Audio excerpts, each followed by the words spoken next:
안녕하십니까. 2020 배치쇼 정정수 시작하겠습니다. 자, 뭐가 좀 달라졌죠? 예, 달라져. 뭐가 달라졌을까요? 자리. 우리 장종환 대변인을 가운데로 모셔봤어요. 그냥 여야 형평성을 구하기 위해서 이렇게 앞으로 이 자리를 이렇게 바꿀 예정입니다. 무슨 야바위가 생각이 나네요. 어딨냐. 맞춰봐. 뭐 그런 건 아니고요. 심심해서 자리를 한번 바꿔봤는데 문제가 좀 있어요. 장종원 대변인 얼굴이 너무 작아갖고 우리가 지금 이렇게 되면 이렇게 커지잖아요. 앞으로 나오는 이렇게 하고 해야 되는 거냐? 그럼 뭐 말이 안 들린다 뭐 여러 말이 있습니다. 예.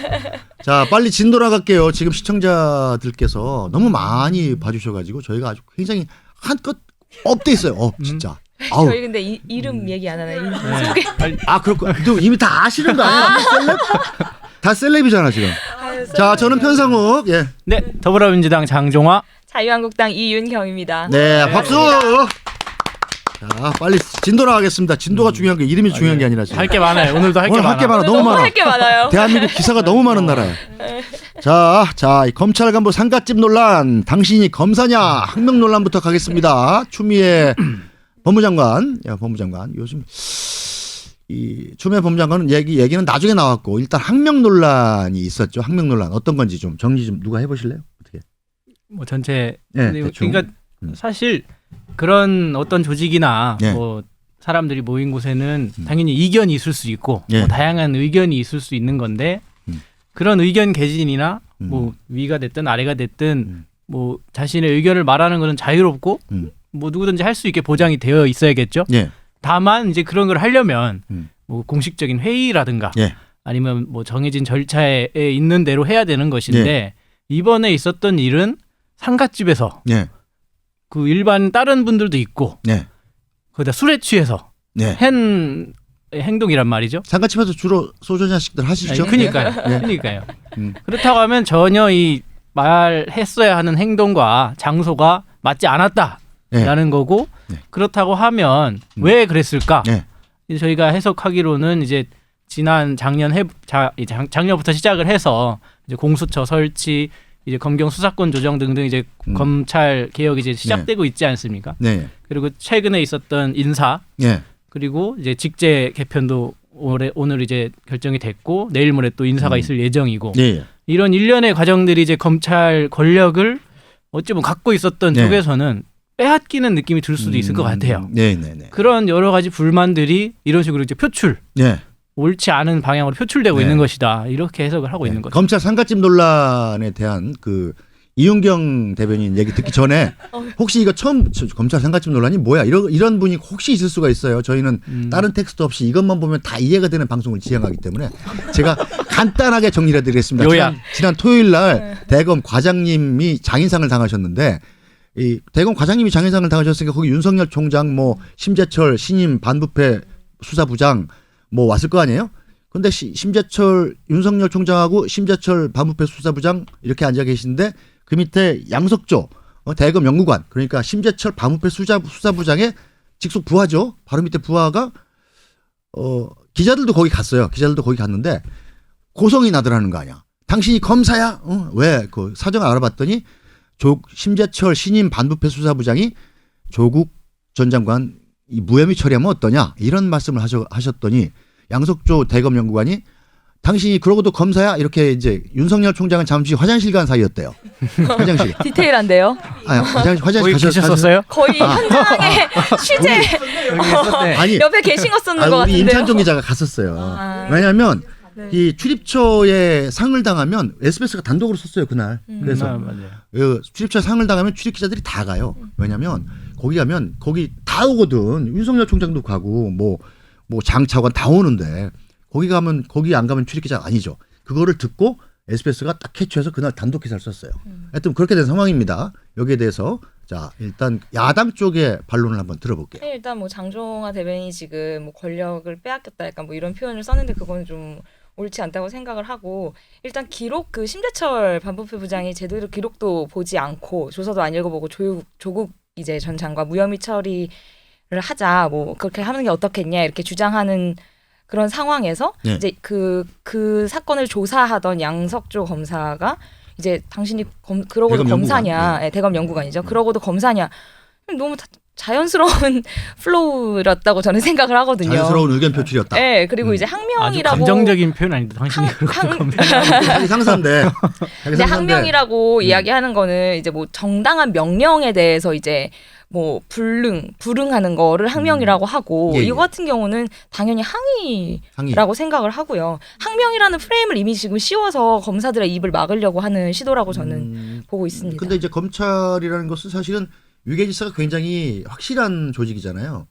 저 기자는 뭐 검찰보다 위계질서가 더 확실하진 않은데 저는 후배한테 솔직히 말씀드려서 25년 동안 당신이 기자야? 이런 소리 한 번도 못 들어봤습니다.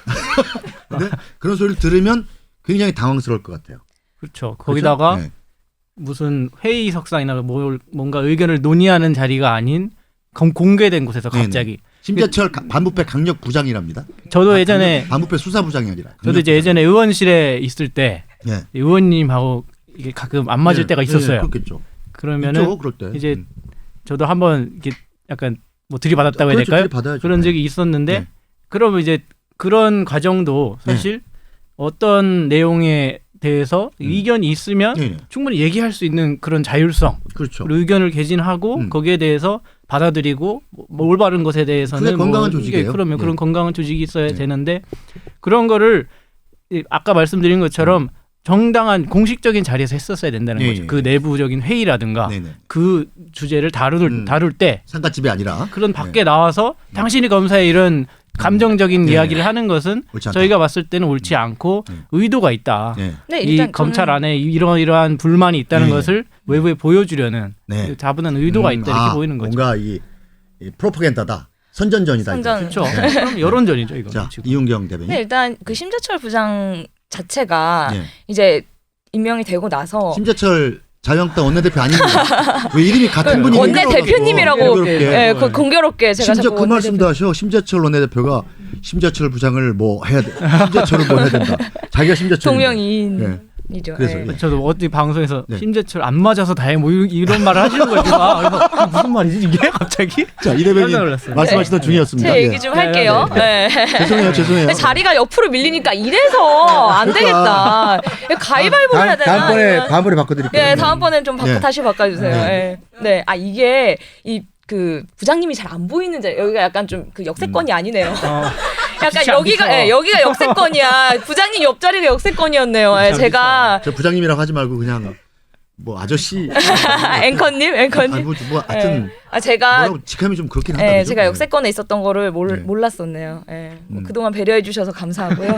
그게 자연스러운 거예요. 근데 그 할 수 없이. 네. 그래서 일단은 저는 그 심재철 그 부장이 이제 임명이 되고 나서 그 예전에 이제 지난주에 이제 윤석열 검찰총장님이 주재한 간부 회의에서도 네네. 뭐 조 전 장관 그 직권남용에 대해서 원점에서 다시 검토해야 된다 이런 발언했고 네. 또 이제 그래서 이제 그 대검 연구관에게 무혐의 보고서를 작성을 하라라고 지시를 했고 네. 또 검찰 이제 고위 간부 인사 직권 남용 혐의로 지금 추 장관님 고발되어 계신데 그거에 대해서도 죄가 되는지 알아보라라고 검토 지시 내렸고, 그러니까 이런 식으로 계속 뭔가 이렇게 이야기를 하고 있는데 이런 상황에서 그 사건을 수사하는 검사의 입장에서는 명백하게 수사 방해라고 생각이 들 것 같아요. 네, 그래서 저 양반이 그 자리에 앉더니 정권 입맛에 맞추려고 노력한다. 그렇죠.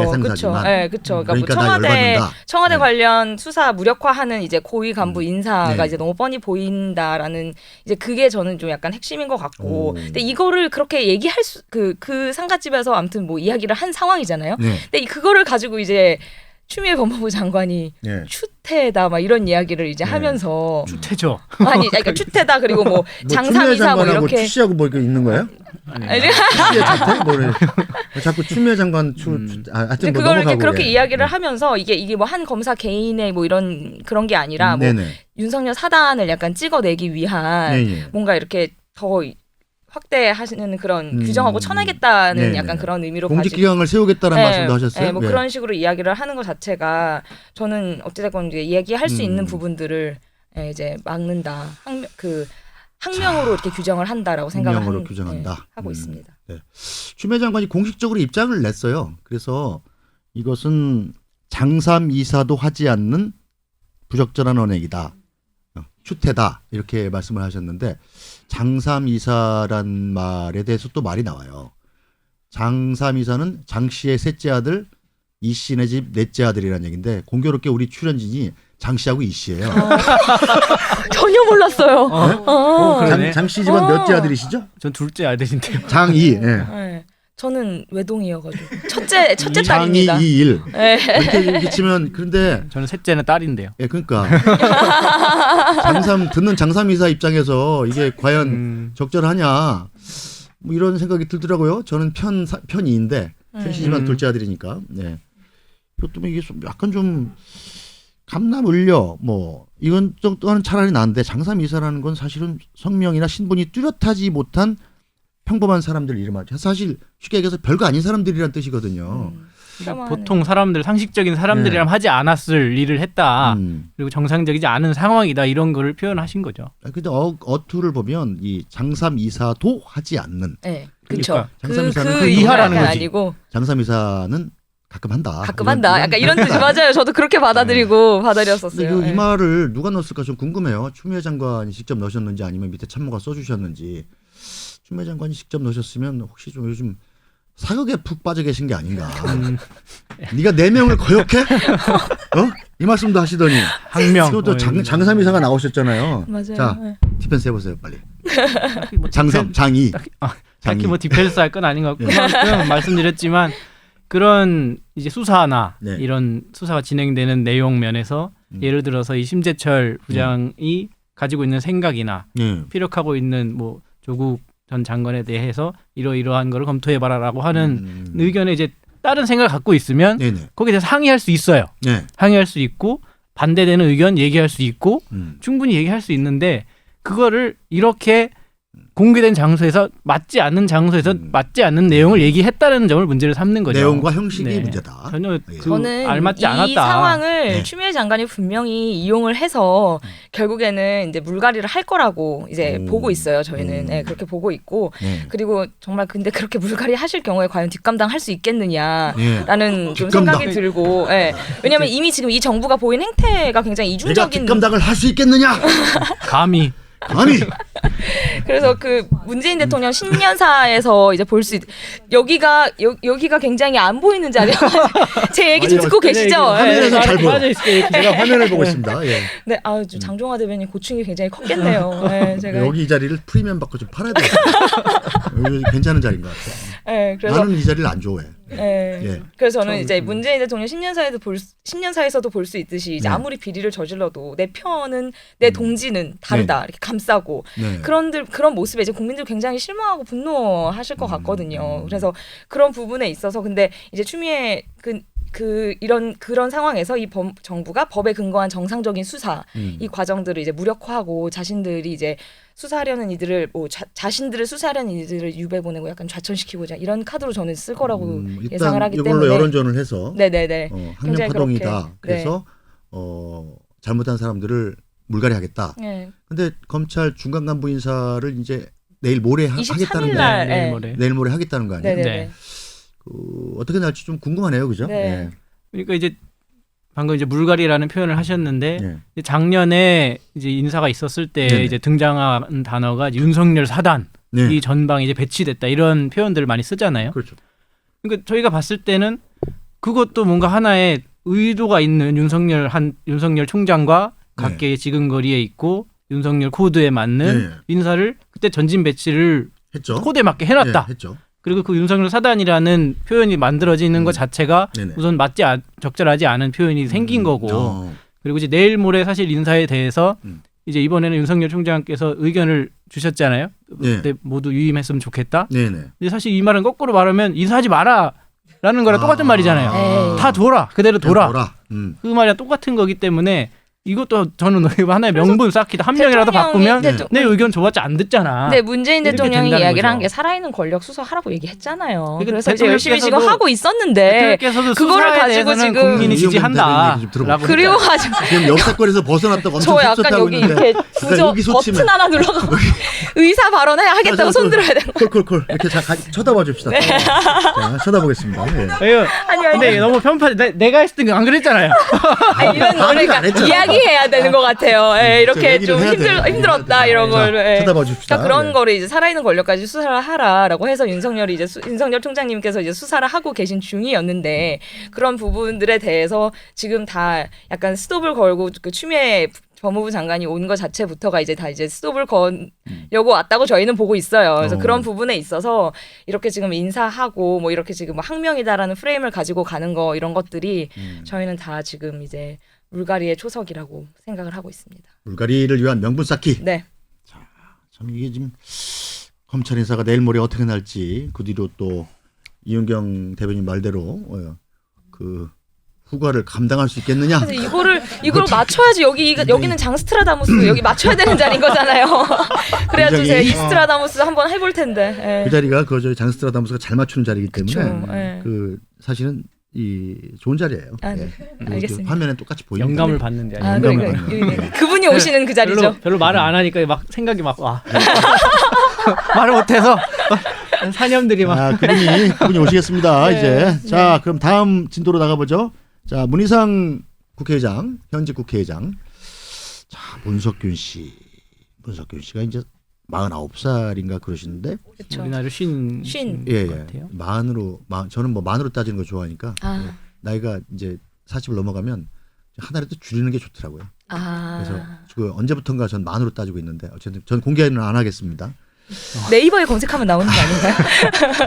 하여튼 문석균 씨, 제 나이가 중요한 게 아니라 문석균 씨. 이제 저 의정부에 일단 뭐 나오시겠다는 거예요? 안 나오시겠다는 거예요? 어떻게 되는 거예요? 본인 의사는 나오겠다는 거죠. 예. 확고하게. 예. 아니 그 출판 기념회 때 3,000명 오셨. 3,000명이면 엄청 많이 온 거죠. 많이 온 거죠. 네. 그게 그리고 이제 그 뭐 박원순 시장님 비롯해가지고 축사 뭐 이런 엄청 많이 했다고 들었고. 근데 문석균 씨는 원래 뭐 하시던 분이에요? 저도 궁금해요. 예. 서점을 하시는 걸로 알고 있습니다. 정치 활동 뭐 이렇게 젊었을 때부터 이렇게 뭐 정당 일을 하셨다든지 뭐 그런 게 있나요? 아빠 옆에서 보고 배우셨다고 했잖아요. 뭐 선거운동 아빠 선거운동 하셨겠죠. 하시고 최근 이제 부위원장 거기 그 예. 지역위원회 부위원장이 되셨. 근데 민주당에서는 분위기는 어때요 지금? 공천 주자 말자 뭐 이런. 공천을 뭐 주자 말자라기보다는 우선은 그 지역구가 이제 전략공천지로 분류가 되어 있고. 전략공천이라는 건 경선을 하지 않고 당에서 지명하겠다는 거잖아요. 그렇죠. 예. 경쟁력 있는 후보를 네. 이제 경선이나 이런 절차를 생략하고 네. 이제 공천을 주는 건데. 네.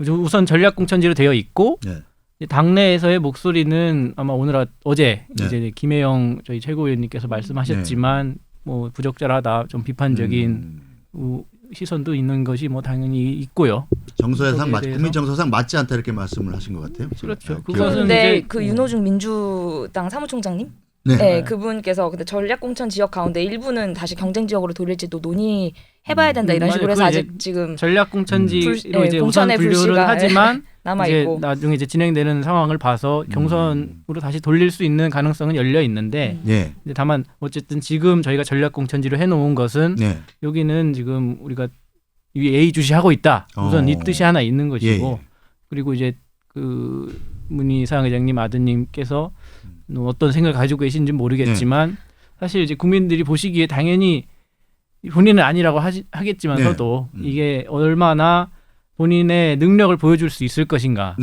어쨌든 경선 과정이 됐든 뭐가 과정이 됐든지 선거까지 가는 과정에서 본인의 능력 돌파해 나가는 자기 능력으로 따내야 되는 거 아니겠어요? 어쨌든 그 능력 얼마나 보여줄 수 있느냐 그런 것을 어쨌든 계속 어필을 해야겠죠. 같은 당 안에 이제 계시니까 이 주제는 제가 좀 많이 얘기해요. 그렇죠. 네. 제가 좀 얘기를 해야 될 것 같아요. 네, 하시죠. 예, 하시죠. 자꾸 찬스가 아니라고 이야기를 하는데 그분 그 문희상 아드님께서 저는 사실 잘 이름도 모르겠어요. 그냥 문희상 아들이라는 게 너무 강해서 저는 사실 죄송해요. 그분이 출판 기념회 하실 때 책 제목 아세요? 그 집 아들. 그 집 아들. 근데 어떻게 찬스가 아닙니까? 그래서 찬스 쓰는 게 지금 특기인데 뭐가 찬스고 뭐가 찬스가 아닌지 구분을 못 하시는 것 같은데 제가 다시 한번 말씀을 좀 드릴게요. 문석균 씨 이름을 크게 띄워놨어요. 이름이 잊지 말라. 생각 안 난다고 잊지 그래서. 아니 별로 아닐 거죠. 아버지가 오선한 지역구예요. 오선. 네. 예. 오선한 지역구 그 지역구 세습 물려받아서 나오면 그게 아빠 찬스입니다. 예, 그게 아빠 찬스고요. 본인은 이제 아버지 지역구 물려받아야 되기에 이제 의정부에 남아 있고 네. 부인하고 자녀만 할아버지 집 들어가서 공간. 그쵸? 할아버지 예. 집이라면 저기 의장 한남동 공간. 국회의장 예. 공간이죠. 국회의장 되게 공간이죠. 좋대요, 거기. 한남동 국회의장 공간 들어가서 한남초등학교 다니는 거 그거 대를 이어오는 아빠 찬스거든요. 손자가 한남초등학교 다녔나요? 네, 학생 회장까지 했어요. 중학교로 네. 받고. 근데 뭐 문희상 의장은 의정부로 이사 가면 국회의장 그만두면 애들 전학시키겠다고 그러셨던데. 근데 뭐 예. 근데 그런 식으로 어찌됐건 네. 찬스란 찬스는 이제 다 사용을 하면서 이제 요새 이게 요즘에 어떤 정말 세상인데 이런 거 당연히 이제 다 밝혀지는 세상이잖아요. 근데 네. 좀 정말 약간 국민을 좀 우습게 보시는 게 아닌가라는 생각이 정말 들 정도로 왜냐하면 저희는 그냥 문희상 아들 수도권 만약에 그 의정부 공천을 하면은 저희는 수도권 선거 게임 끝난다고 보고 있거든요. 네. 왜냐하면 조국 전 장관이나 문희상 지금 의장님의 그런 공정이나 정의에 대한 이런 그 파괴력은 정말 민주당이 그러니까 당연히 아실 것 같기는 한데 네. 뭐 그러니까 뭐 공천 이런 얘기가 나오는 순간 정말 저는 끝이라고 생각을 해요. 그러니까 왜냐면 자유한국당 입장에선 문희상 의장 저희는 오히려 땡큐라고 생각을 하죠. 예, 예. 지금? 근데 정말 이게 아니 근데 이게 정말 사실 공천. 근데 이게 말이 자유한국당에서? 되느냐라는 네. 거죠. 왜냐면 그 공천을 하고 이제 공천을 하고 네. 근데 공천을 한 민주당이 막 뭐 정의, 공정 이런 거를 뭐 입에 담는다라고 하면 그게 얼마나 이율배반적입니까? 그리고 정말 이 국회의원은 의정부에서 하고 싶고 네. 자녀 교육은 한남동에서 시키고 싶고 이거잖아요. 지금 냉정하게 얘기를 하면. 제가 민주당 문희상 의장 입장에서 잠시 빙의를 해서 들어봤는데 굉장히 아픈데. 네. 굉장히 아픕니다 지금. 예. 네. 그러니까 하다못해 지금 뭐 교육 때문에 뭐 아파. 월세 전세 이제 구해서 강남에서 이제 교육시키는 부모님들이 이제 뭐 많으시잖아요. 네. 뭐 지금 현재 정부가 뭐 문재인 정부가 이제 강남에 부동산 갖고 있거나 뭐 네. 거기에 살고 있거나 이런 분들 거의 지금 범죄자 취급을 하는데 네. 의장 손자는 의장 공간에 전입을 해서 손자 교육시키고 자기 아들은 본인 지역구를 물려준다? 이거는 정말 내로남불 네. 끝판왕이라고 생각을 하고 저는 개인적으로 정말 뭐 문희상 의장님 여의도 포청천 뭐 이런 얘기 되게 많이 하셨잖아요. 네네. 포청천이랑 뭐 인상이 많이 비슷하죠. 네, 뭐 여의도 포청천 이런 별명 되게 있으셨는데 저는 정말 포청천이 살아있으면 명예훼손으로 고소했을 것 같아요. 포청천 네. 배우 옛날 실존 인물이다. 예. 네, 실존 예, 인물. 예. 네. 오늘 이 주제 때문에 조금 내부 내용을 좀 알아보고 왔는데 네. 우선 그 손자 이제 한남동에 학교 다니고 있는 손자는 원래는 반포동에 살고 있었어요. 반포동에서 학교를 다니고 있었고 네. 10살 그러니까 자꾸 뭐 떨어지면 안 좋다고 했는데 장종화 대변인 이런 한 선거 10년 방송에서 정도 이미 반포에 살고 있다가 네. 이제 18년도 중반쯤에 이제 문희상 2018 년에? 네, 당신은 이제 아직 의장님 되기 전에 예. 이 연세가 좀 많고 이제 고령이시고 몸도 좀 힘드시고 하시니까 예. 이제 문석균 이 부부 예. 아들 부부가 의정부로 다시 간 거죠. 예. 부모님을 좀 모시러. 네네. 근데 18년도 이제 말에 의장이 되신 거예요. 의장이 되셨으니까 공간으로 가야 될 거 아니에요. 또 그렇죠. 한남동 공간으로 가시는데 사실 문희상 의장님 부부는 평생을 그 의정부 집에서 살아왔는데 네. 두 분만 갑자기 공간을 가시니 이 적응이 힘드시지 않을까라고 해서 어차피 이 문석균 아들 부부가 예. 부모님을 모시기 위해서 의정부를 갔단 말이에요. 오. 얼마 전에. 예. 그러니까 그 어차피 우리도 모시기에 왔으니까 예. 며느리랑 아들이 오, 모시는 그 차원에서 한남동 공간에 같이 들어가자. 그리고 뭐 넓으니까 방해가 많겠죠. 네, 뭐. 그리고 그 만약에 교육 목적을 가지고 있었다고 한다면 왜 굳이 반포에서 의정부로 가냐 이거예요. 오. 한남으로 왜 가냐 이거예요. 또 끝나면 의정부로 다시 가야 되거든요. 그럼 의정부로 의미가 다시 없는 가야 거예요. 되는데 그럼 의정부에 계속 있으면 되잖아요. 아니 그러니까 부모님을 모시기 위해 며느리가 그러니까 엄마가 가는데 10살짜리 아들을 의정부에 혼자 둘 수가 없는 거죠. 그러니까 그거는 가는 것이고. 그러네요. 그리고 또 하나 이제 곽상도 의원님께서 되게 문제 제기를 많이 하셨는데 이제 장 대변인 취재 많이 했네요. 한남 초등학교를 다니면서 뭐 전교 학생 회장을 하고 근데 그거를 위해서 뭐 학교에서 뭐 교칙도 바꿔가지고 원래는 학급 임원만 출마를 할 수 있는데 그걸 바꿔서 뭐 아무나 나올 수 있게 했다. 그건 우선 사실 자체가 틀리고 이제 사실이 아니다. 예, 선자가 이 한남초등학교로 이제 전학을 갔을 때 네. 바로 학급 임원을 했대요. 바로 네, 바로 이제 말하자면 가자마자? 학생 그 반의 회장이 된 거죠. 저랑 비슷하네요. 저도 전학 갔을 때 바로 저도 했어요. 나도 6학년 때 그랬어. 나도 6학년 때 지금 그랬는데. 자기 학급 회장 했던 걸 자랑하면 되는 타이밍인 거예요? 그러니까 그 자격 요건을 뭐 어려운 일이 아니다 이런 얘기죠. 변동하거나 뭐 일부러 교칙을 바꾸거나 한 사실이 없는데 교칙 안 바꿨어요. 학급 그러니까 마치 이제 곽상도 의원님은 여러 주변에서 이 손자를 학생회장을 시키기 위해서 막 무리하게 개입을 했다. 이거는 저는 정말 곽상도식 인생풀이다. 그걸 세상을 그렇게 보면 안 된다. 저는 이렇게 보고 싶습니다. 저는 그냥 냉정하게 곽상도 의원 친하죠? 네. 네? 곽상도 의원 잘 아니 아시죠? 개인적으로는 잘 모르세요? 몰라요. 네. 선극 딱 아니 진짜로. 아니 근데 그러니까 저는 그냥 이 사건을 보면 그러니까 이 사태를 보면서 한국당이 만약에 이런 상황이었으면 네. 민주당이 어떤 논평을 냈을까 정말 아마 저희 가루가 되게 까였을 거예요. 가루. 진짜 예. 아마 지금쯤 존재하지 않았을지도 몰라요. 먼지가 예. 되어 먼지가 돼요. 예. 정말 이거는 배경음악으로 좀 깔아주고 그래요. 먼지가 돼요. 그 부른 분이 저번에 잡혀가신 거 아니에요? 네? 먼지가 되어 보시면 아. 그분인가? 아니 다른 분이 다른 분이다. 아니, 다른 분이다. 맞아요. 아니 아, 맞아요. 그분이에요? 그분이죠. 아 그분이요? 아 그분이 원래는 다른 분인데 이제 원래는 그분이 리메이크하셔서 네. 그리고 잡혀가요. 잡혀가셔서 지금 어떻게 좀 힘드시죠 지금. 예. 네. 그래서 어찌됐건 그 김혜영 의원님께서도 이제 얘기를 하셨잖아요. 적절하지가 않다. 네. 이런 세습이나 이런 부분들에 있어서 저희는 만약에 민주당이 근데 만약에 그 공천을 못 받았을 경우에 문희상 의장님 또 병원 가시지 않을까 충격에 쓰러지셔가지고 굉장히 무리를 하시면서 지금 그러니까 이제 뭐 만약에 민주당에서 찍어서 공천을 줘버린다 이러면 문제가 당연히 되겠지만 네. 저희가 뭐 공천을 문석균 지금 예비 후보한테 주겠다라는 상황도 아니고 네. 그거는 어쨌든 공정하고 네. 경쟁이 필요하다고 하면 정말 공평한 국민이 납득할 수 있는 선에서 뭐 꼭 그 지역구만이 아니라 모든 지역구를 그렇게 관리를 하려고 하고 있으니까요. 근데 경선을 만약에 한다고 하면 그럼에도 불구하고 너무 이게 유리하지 않나요? 제 생각엔 그게 정말 페어한 건가요? 정말 그게 생각에는 공정하고 정의로운 건지 저는 만약에 너무 이건 의심스럽네요. 절차적인 문제라서 제가 그냥 중립적인 입장에서 말씀을 드릴 것 같으면 경선이 오히려 문희상 의장님 아들한테는 명분을 훨씬 유리해요. 그렇죠. 당연하죠. 왜냐하면 공정하게 경선했다는 명분도 주고 그렇죠. 또 경선은 권리당원 50% 일반 국민 50%잖아요. 근데 권리당원 50%라 해서 거의 결정이 다 나버리기 때문에 그 조직은 문희상 의장 거거든. 맞아요. 그럼 그 아버지 거거든. 네. 그럼 그게 또 찬스죠.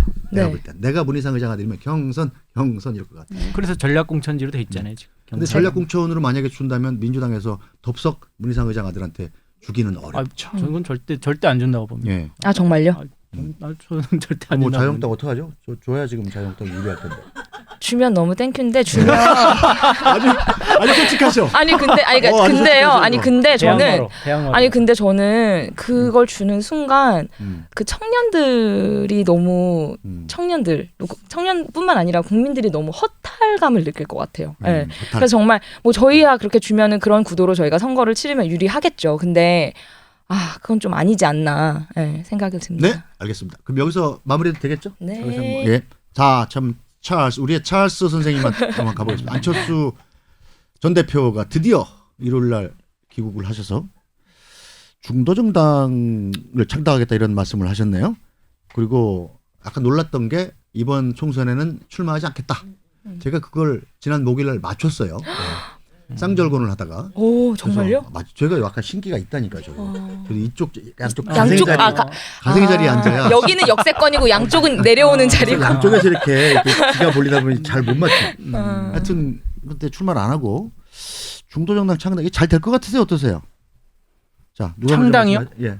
뭐 어쨌든 안철수 전 대표 같은 분은 네. 여전히 이렇게 그 길을 좀 동의하시는 분들도 아직 남아 있고 또 사실 저는 지금 나오면서 말씀하시는 것들이 전혀 새롭지 않아서 예전에도 하셨던 얘기 중도 뭐 지금 있는 세력들로는 안 돼 양비론 펼치면서 하시는 거기 때문에 저는 뭐 창당은 하시겠지만 예전 같은 그런 새로운 느낌, 새로운 바람, 뭐 새로운 국민의 기대 이런 거를 담기는 어렵다 이렇게 보고 있습니다. 중의적인 표현이네요. 창당 하긴 할 텐데 잘 안 될 것 같다. 네. 안 된다는 거죠. 저는 일단 뭐 공항에 내리시자마자 이렇게 네. 절하셨잖아요. 약간 네. 되게 깜짝 놀랐어요. 왜요? 모르겠어요. 그냥 그 모습을 보는데 그냥 좀 되게 약간 이런 그런 느낌이 약간 네, 약간 그런 느낌이 좀 들었었고 오자마자 뭔가 약간 이렇게 하신. 옛날에 허인애 의원이 네. 의원 하셨죠? 허인애는 혹시 아세요? 이름만 들어봤어요. 지금 태양광 하시다 진짜 옛날 분이죠. 그 386 그 지금 정치, 태양광 정치, 하시는 태양광 그분이 하시는 그분이에요? 허인애 그분이 그 김대중 당시 야당 대표인가요? 김대중 선생한테 큰절을 했다가 정치적으로 폭망의 길을 가는 적이 있었어. 절 함부로 하면 안 되는군요. 아니 갑자기 큰절이 얘기 나와서 한번 생각난 겁니다. 안철수 대표하고 전혀 상관없는 얘기예요. 예. 저는 뭐 아무튼 그렇고 지금 나오는 메시지나 이런 것들이 뭐 총선 불출마하겠다. 그리고 그 통추위 함께 안 하겠다. 네. 그리고 이제 뭐 제3시대 정치 세력화 모색 나서겠다. 그리고 이제 호남 가서 이제 뭐 첫 일정이 이제 호남 가서 네. 인사하셨던 거였잖아요. 근데 지금 호남에서 굉장히 인기가 없는 걸로 저는 이제 알고 있는데 오늘 이제 여기 들어오기 직전에 어떤 그 광주 분들의 그 르뽀 형식으로 된 기사를 봤어요. 이렇게 멘트가 이렇게 다 사투리로 네, 사투리로 막 살아있는 그 기사를 이제 보고 왔는데 전라도 사투리로? 네네네네. 그래서 그 기사를 봤는데 굉장히 약간 좀 뭐 전혀 이렇게 뭐 바람을 일으킬 만한 그런 이렇게 거는 보이지 않는 그리고 지금 이미 좀 호남 민심 이번 대선 때 확인을 했다고 저는 보거든요. 그리고 이제 지금 호남 현 정권에 이제 전폭적인 지지를 이제 보내고 계신 상황인데 그런 상황에서 이제 뭐 다시 뭘 하시겠다 하는 거 자체가 저는 약간 그리고 메시지를 들었을 때 정확히 좀 뭐를 하시고 싶은지를 아무튼 저 개인적으로 약간 그랬는데 저는 그 안철수 전 대표가 뭔가 이렇게 이슈가 되고 뭔가를 정치적으로 활로나 이런 게 모색하는 방향에 있어서 정말 반문 연대로 저희랑 이렇게 같이 하고 했을 때 좀 그 파급 효과가 있을 거라고 저 개인적으로 보고 있어요. 네. 그리고 그냥 제3지대는 그 예전 장종화 대변인이 이야기했던 것처럼 예전만큼 좀 그렇게 파급 효과가 없지 않을까. 두 분이 다 안철수 전 대표에 대해서 의견이 비슷하네요. 아니 자유한국당은 지금 안철수 대표를 어떻게 좀 끌어들여 보려고 굉장히 노력하고 있는 거 아니에요? 그러니까 제가 말하는 거는 제3지대에서 혼자 독자적으로 뭘 하시겠다고 할 때 그때는 파급 효과가 떨어지는데 오히려 뭐 저희나 이렇게 합쳐서 좀 힘이 이렇게 통합의 한 주체로서 역할을 하실 때 오히려 뭔가 더 그런 본인의 몸값이라던가 이런 것들이 더 오르지 않을까라는 생각이. 우리랑 같이 하자. 네, 그렇죠. 네, 오세요. 자, 안철수 대표, 전 대표 보셨으면 아마 안 가고 못 보길 거예요.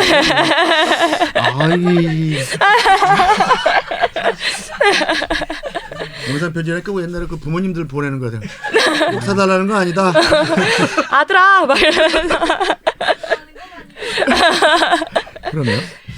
자, 안철수 대표는 전 대표는 뭐 그 정도로 해두고 자 이제 자유한국당 새 보수당 자 보수통합 지금 어떻게 돼갑니까 지금 내내 계속 이윤경 대변인한테 발언권을 드려야 되는 역세권 거의 그 자리 좋다니까. 자유한국당하고 새로운 보수당 어떻게 돼갑니까 지금? 지금 어제 같은 경우 이제 하태경 의원님께서 최후 통첩처럼 이야기를 하셨잖아요. 뭐 답변 없으면 각자의 길을 그러니까 양당 추진 협의체 양당에서 이제 그 통추위 말고 양당에서 논의할 수 있는 기구를 만들자라고 이야기를 해서 많아요, 근데. 그러니까요.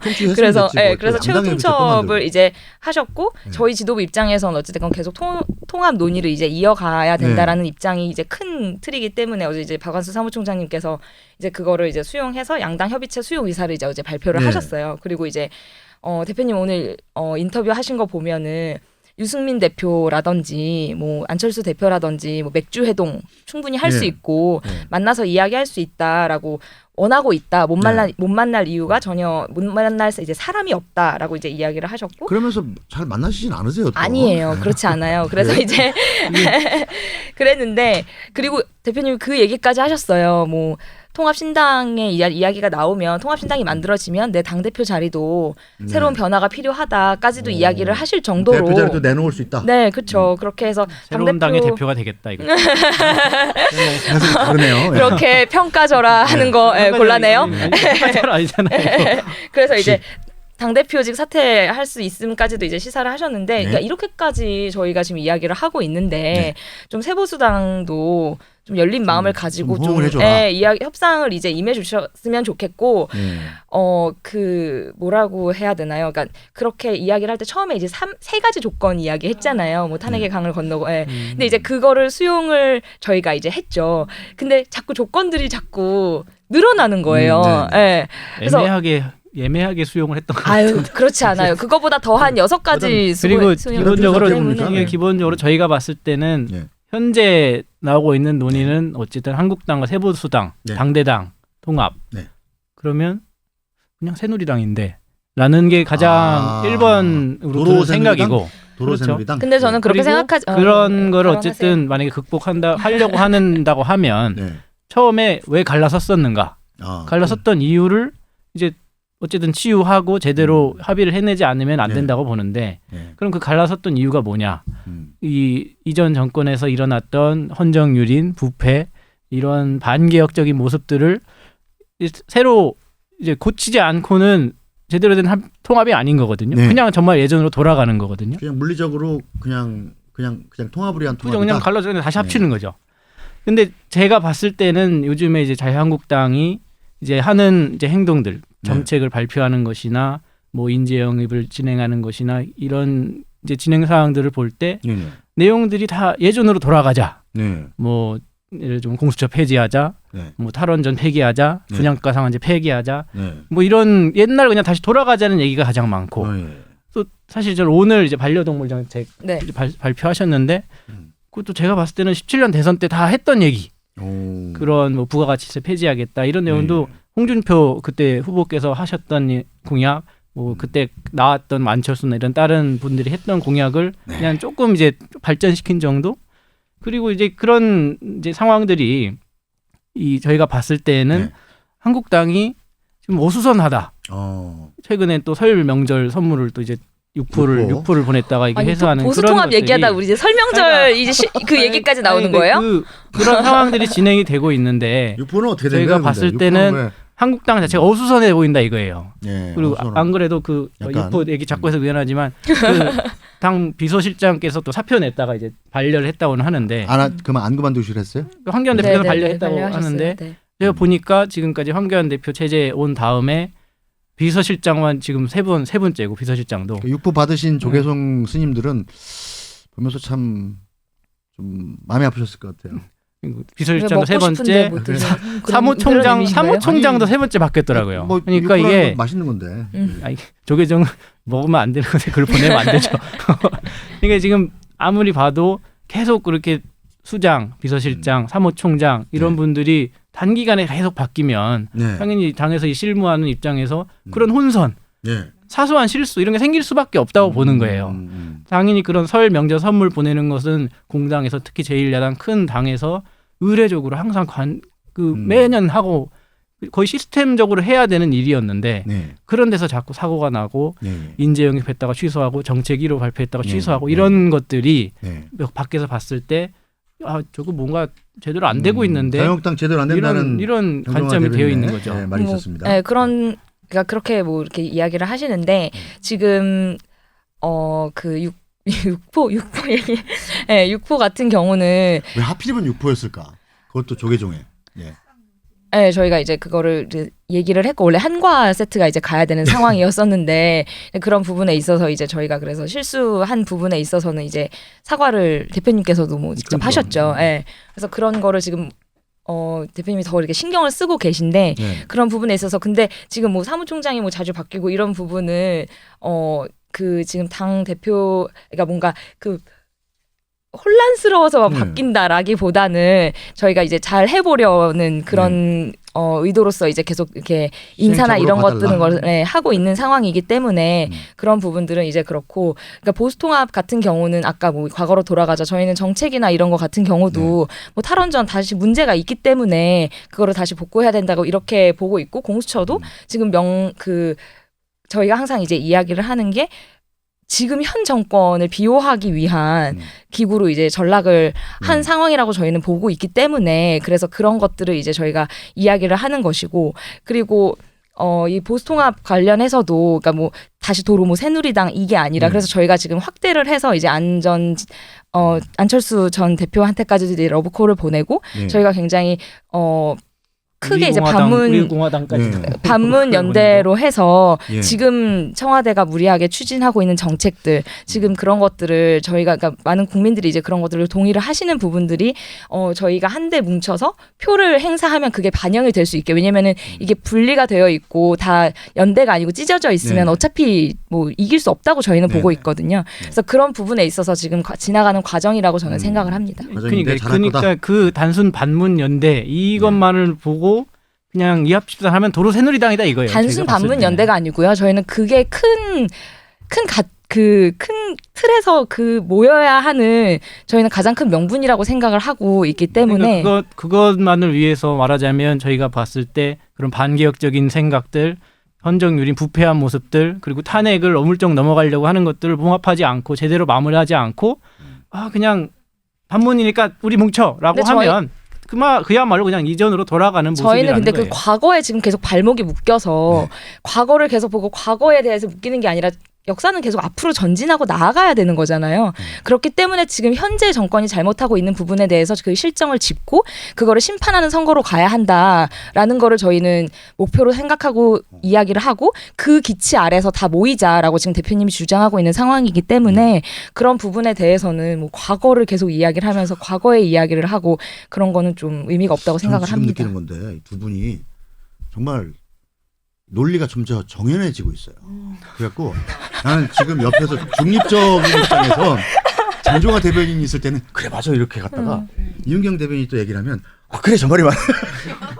그래서 저희가 저번 그 조회수가 12,000회가 넘었나 봐요. 네. 성장하고 있어요. 5만 회 넘을 것 같아요. 5만. 자 인재영입 넘어가 볼까요? 네. 인재영입 비례대표가 지금 자유한국당이나 민주당이나 이 개정된 선거법에 의해서는 굉장히 지금 뭐 몇 석 안 되게 됐잖아요. 네. 단단히가 될 거예요. 10명 미만으로 내려갈 텐데 두 당 다.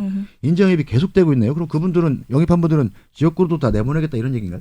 저희는 지금 11호까지 내용을 발표를 했는데 저희는 원칙적으로는 지금 지역구를 염두에 가장 우선 두고 있고 사실 이제 비례대표 이제 후보 같은 경우는 이제 예전에는 말하자면 뭐 당 대표나 이제 지도부나 좀 이 컨트롤하는 쪽에서 뭐 당신한테 후보해 뭐 이런 식으로 또 진행이 됐다고 하면 저희는 이번에는 이제 국민 공천 심사단 이런 거를 꾸려서 이제 비례대표 나서고자 하는 분들을 이제 평가하고 이제 공평하고 투명하게 평가를 하고 그분들을 이제 비례대표 후보로 선정을 하겠다 이런 거기 때문에 이제 당신 인재 영입됐으니까 당신은 비례 후보 이렇게 안 된단 말이에요. 같은 그냥 비례대표 그냥 선분대로 주는 건 아니다. 네네 그런 과정이 아니기 때문에 어쩔 수 없이 가장 최우선적으로 고려해야 되는 것은 당연히 전략공천이나 이제 지역구에 나가서 본인의 이제 경쟁력을 발휘하고 그렇게 국민의 선택을 받아라. 이런 게 지금 저희 방향이죠. 자유한국당은 어떻게 돌아갑니까? 저희는 일단 지금 6호까지 6호. 영입이 됐고요. 좀 속도가 좀 느리다 이런 생각이 언론에서는 되게 5호라고 하는데 듣고 6호라고 하는데 듣고 6호고요. 그러니까 뭐 속도는 저희는 뭐 중요하다고 생각하지 않고 일단 한 분 한 분 모셨을 때 그분들이 정말 지금 시대의 가치라든지 이런 것들을 반영할 수 있는가. 속도 중요해요. 왜냐하면 황교안 대표께서 시작은 우리가 먼저 했다 전에 그러셨어. 대변인 말 마저 듣고. 네, 그래서 저희는 그렇게 진행하고 있고 뭐 이게 다 이 비례대표로 갈지 아니면 뭐 지역구 다는 뭐 아니겠죠. 그래서 지역구로 가실 수도 있고 저희는 이제 그런 것들을 이제 아마 뭐 공간위에서 이야기하지 않을까라고 생각합니다. 근데 비례대표는 그 미래한국당 만드시는 거 아니에요? 그럼 그쪽으로 가는 건가요? 그렇겠죠. 지금 미래한국당이 부산에서 창당 대회를 했더라고요. 부산 지금. 그 되게 A4 용지로 붙여가지고 한 모습을 봤는데 10분 만에 정말 그냥 금방 만드셨더라고요. 참 한탄스럽습니다. 비례대표용 정당은 뭐 다음에 따로 또 얘기를 해보죠. 뭐 그게 과시화가 되면.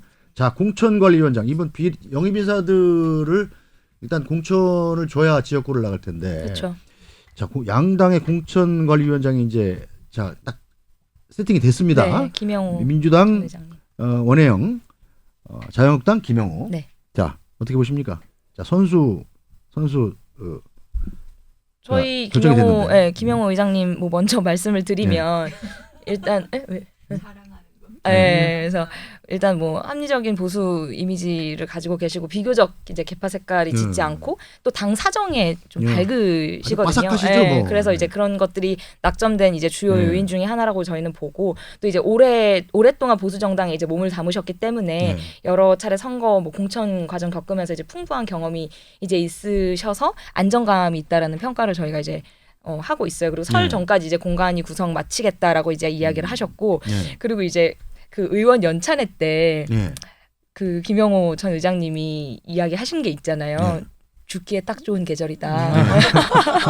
단호해. 앉혀놓고 그렇게 이야기하실 수 있는 분 몇 분은 없거든요. 저희 어른이니까. 네, 저희가 다 알잖아요. 네, 그래서 의원님들 쫙 앉아 계신데 거기에서 뭐 자결 시도로 죽음을 각오하고 맞섰어야 했다. 뭐 이렇게 탄핵에 관련해서 이제 뭐 그 다 죄가 많다 이렇게 이야기를 하시면서 근데 그럼에도 불구하고 이제 그때 당시에 의원직 사퇴 뭐 안 했다. 그러니까 그런 식으로 쓴소리를 가감 없이 이제 하시고 했던 분이기 때문에 정말 이렇게 그리고 지금 대표님께서 뭐 정권 다 위임하셨다고 이야기했고 정권 다 받으셨다고 이야기를 했고 저희도 굉장히 기대하고 있습니다. 김영호 의원님의 공천 관리위원장 역할에 기대를 하고 있고 원혜영 원혜영 의원님 같은 경우는 저희는 사실 공천관리위원회 이제 구성이 좀 한 지가 좀 됐는데 저희는 기본적으로 이번 총선을 대비하는 저희 당의 입장이 더불어민주당의 입장이 시스템 그리고 안정된 상태에서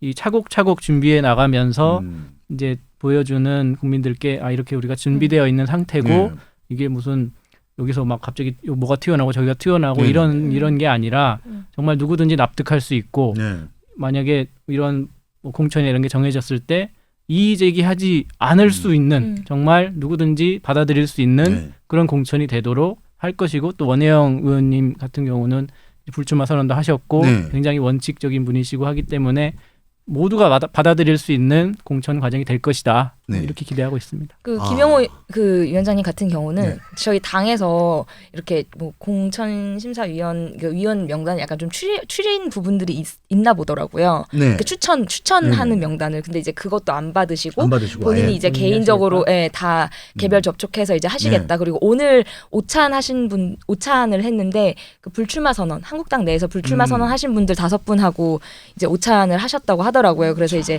가감 없는 얘기를 들으셨다 뭐 이렇게 얘기해서 기대가 됩니다. 인사에 대해서는 여러 가지 의견이 항상 분분한데 이 여야의 원혜영 위원장과 김영호 위원장은 이견이 별로 없는 것 같아요. 잘 뽑으셨어요. 자, 좋은 공천 결과 기대하겠습니다. 자, 벌써 46분이 안타깝다. 자, 오늘도 더 얘기해야 되는데. 오늘도 앙큼 여기에요. 앙큼.